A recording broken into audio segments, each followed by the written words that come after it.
ഇങ്ങനെ ചെയ്യുമ്പോൾ നമുക്ക് ഈ മുളക് പൊടി അങ്ങ് മൂത്തോളും, ഈ എണ്ണയുടെ ചൂട് കൊണ്ട് തന്നെ. അത് നമ്മൾ പൊക്കത്തിൽ ഒഴിക്കുമ്പോൾ ഒരു ഭംഗിയുണ്ട്, കൂട്ടാനും ടേസ്റ്റാണ്. തേങ്ങ നന്നായിട്ട് മൂത്തോട്ടെ.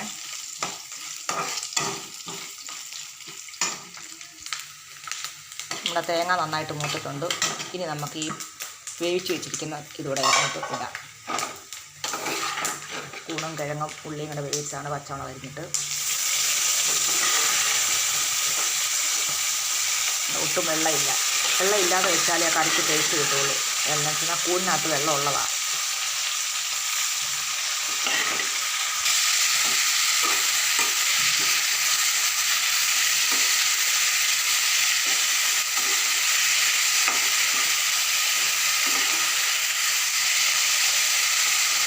ഈ എണ്ണ കിടന്ന് തന്നെ ഒന്ന് വേവണം, ഒന്ന് വഴന്നെടുത്താൽ മതി. എണ്ണ വെന്തിരിക്കുന്ന സാധനമാണ്. അത് കഴിഞ്ഞിട്ട് നമ്മൾ തേങ്ങ അരച്ച് ചേർക്കുള്ളൂ.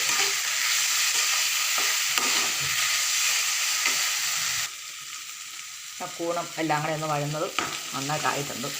ഇനി നമ്മുടെ അരച്ചതിടുക, തേങ്ങ വറുത്തരച്ചത്. തേങ്ങ വറുത്തരയ്ക്കുമ്പോൾ നമ്മൾ ആദ്യം മിക്സിയിലിട്ട് ഒന്ന് പൊടിക്കണം, വെള്ളം ഒഴിക്കാതെ. ആ തേങ്ങ വറുത്തത് അത് കഴിഞ്ഞിട്ടേ വെള്ളം ഒഴിക്കാവുള്ളൂ, അല്ലെങ്കിൽ ആ കറിയുടെ ടേസ്റ്റ് പോകും. വെള്ളത്തിലിട്ട് ഒഴിക്കുകയും തേങ്ങ വറുത്ത് അരയ്ക്കരുത്. ഒന്ന് പൊടിച്ചെടുത്തേച്ച് പിന്നെ നമുക്ക് ആവശ്യത്തിന് വെള്ളം ഒഴിക്കുക. ഇനി നമുക്ക് ആവശ്യത്തിന് വെള്ളം ഒഴിച്ച് ഒന്നുകൂടെ ഒന്ന് തിളപ്പിച്ചെടുത്താൽ മതി. നമ്മുടെ അരപ്പ് തിളച്ചിട്ടുണ്ട്. ഇനി നമുക്ക് കുറച്ച് ഉപ്പൊടി ഇടാം. അരപ്പിട്ടതിന് ശേഷം നമ്മൾ ഉപ്പിട്ടില്ലല്ലോ.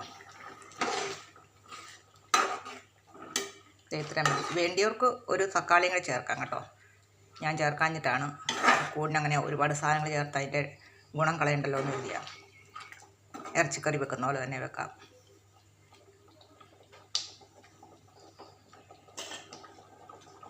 ഇനി നമ്മൾ കടുക് പൊട്ടിച്ചതുണ്ട്. ഈ കടുക് പൊട്ടിച്ചത് അങ്ങോട്ട് ഒഴിക്കുവാണേ. ഇവിടെ ആ എണ്ണയ്ക്ക് നല്ല ചുവപ്പ്. അപ്പോൾ ആ മുളക് പൊടിയൊക്കെ നല്ല എണ്ണയുടെ കൂടെ ഇരുന്ന് ചുമന്ന് വന്നു. പിന്നെ ഞാൻ ആ തേങ്ങ വറുത്തപ്പം കുറച്ചെടുത്ത് വെച്ചിട്ടുണ്ടായിരുന്നു. ഇതിൻ്റെ പൊക്കത്തിലൊന്ന് വിതറാൻ. ആ തേങ്ങ വറുത്തത് മുഴുവൻ അരയ്ക്കേണ്ട, ഒരു സ്പൂൺ എടുത്ത് മാറ്റി വെച്ചാൽ ഇതുപോലെ പൊക്കത്തിലൊന്ന് ഇടാൻ പറ്റും. അത് നമുക്കൊന്ന് കറി കൂട്ടുമ്പോൾ ഒരു ചെറിയൊരു കടി പോലെ. ആ തേങ്ങ വറുത്ത കടിക്കുമ്പോൾ നല്ല ടേസ്റ്റാണ്. ഇനി നമ്മുടെ കൂണ് കറി റെഡിയായി. ഇനി ഞാൻ ഈ മൺചട്ടിക്കകത്ത് തന്നെ ഒഴിച്ച് വെക്കുന്നത്, അതാണ് അതിൻ്റെ ടേസ്റ്റ്.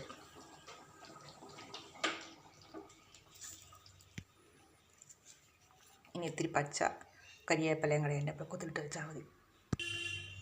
കൂണ് കറി റെഡി.